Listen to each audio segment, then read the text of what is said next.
Bienvenue, on va terminer cette troisième vidéo sur les stations de ski, donc un petit focus sur les grandes stations de ski, notamment alpines, notamment dans les Alpes.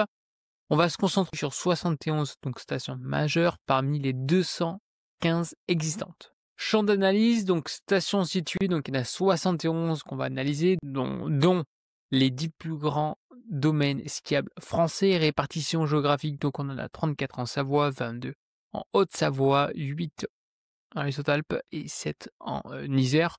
Donc au niveau de la concentration, donc 68 donc stations situées dans les Alpes du Nord. Comme on a vu sur les dernières vidéos, que je vous conseille fortement de visionner, que je mettrai en haut à droite, putain, on a vu que les Alpes du Nord, en fonction évidemment hein, de l'altitude, on va sur des montants qui sont les plus importants.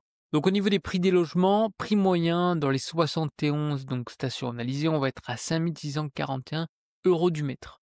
Les maisons évidemment, hein, donc hashtag les chalets, on va être sur des prix quasiment à plus de 6 600 € hein, du mètre, ce qui est considérable. Et les appartements à plus de 5 500 € du mètre. Donc attention, on regarde le DPE, on regarde la localisation, la valeur intrinsèque. Hein, on n'achète pas non plus bêtement les yeux fermés. Hein, il y a quand même une analyse à faire en amont. Donc évidemment, en général, les actifs, donc là sur un an, bon, je trouve ça pas hyper intéressant de regarder la valorisation d'un actif sur un an, il faut aller sur du long terme. En général, ces actifs s'apprécient au cours du temps. Donc ça, c'est la moyenne sur les 71 donc, stations de ski. Les Alpes du Nord, on est sur des prix donc, je veux dire, un peu inférieurs et on reste à peu près donc, sur les mêmes en une certaine corrélation, peu importe aujourd'hui la localisation, donc les 71 donc, stations de ski ou les Alpes du Nord. Donc on est sur un ensemble à plus de 5 006 du mètre. Sur les Alpes du Nord, on est en dessous des 5 000 € du mètre. Et si on compare en France entière, évidemment, il y a la partie campagne hein, qui vient aujourd'hui donc baisser un de ses prix. Donc on est environ donc à ce jour à moins de 3 000 € du mètre.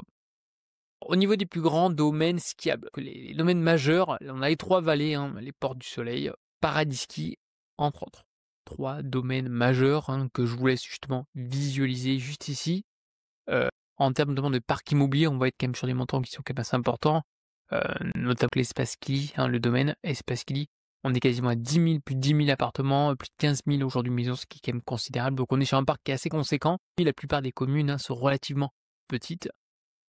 Au niveau des transactions, ça c'est un point important. Je vous rappelle, lorsqu'on investit dans l'immobilier, il y a 3 points majeurs. Premièrement, la performance, d'une part à travers soit le rendement, soit l'appréciation de l'actif, et par la suite un arbitrage, on va parler de rentabilité.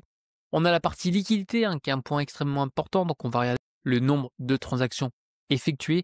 Et puis, dernier point, c'est la sécurité, évidemment. On va venir chercher, on va venir privilégier donc plusieurs activités ou usages, donc location courte durée, longue durée éventuellement. Et qu'est-ce qui se passe en cas d'élément majeur, par exemple, changement climatique. Voilà, c'est des points à réfléchir avant d'investir. Et au niveau des chalets, donc moins nombreux, mais très prisés et chers. En général, dans l'immobilier, la localisation, la rareté, bah, ça fait augmenter les prix. Donc je vous laisse mettre pause éventuellement si ça vous intéresse au niveau donc appartement, maison et l'ensemble et l'évolution sur un an, même si c'est pas pertinent selon moi.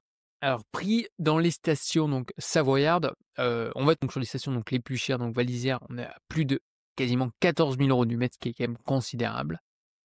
Prix intermédiaire, enfin bon intermédiaire façon de parler, hein, on est à quasiment plus de 5 006 du mètre et prix modéré dans certaines stations, on va être légèrement en dessous donc de 3 000 € du mètre.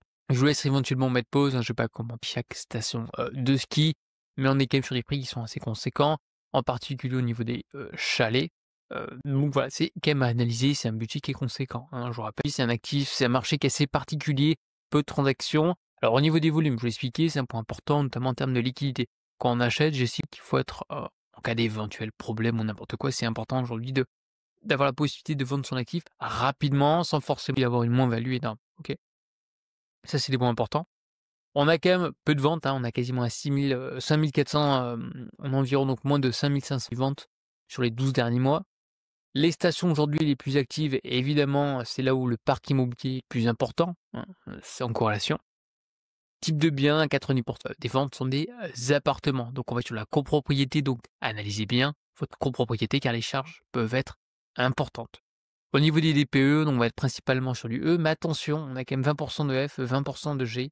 Les travaux en altitude, ça coûte extrêmement cher, même également la construction, même si c'est un peu plus complexe, mais voilà. Donc Faites attention, on est quand même sur un marché particulier. Il faut quand même connaître un minima avant d'investir. Donc performance énergétique, donc à quasiment plus de 33%, on est sur du F et du G, hein, quasiment plus d'un tiers, ce qui est quand même considérable.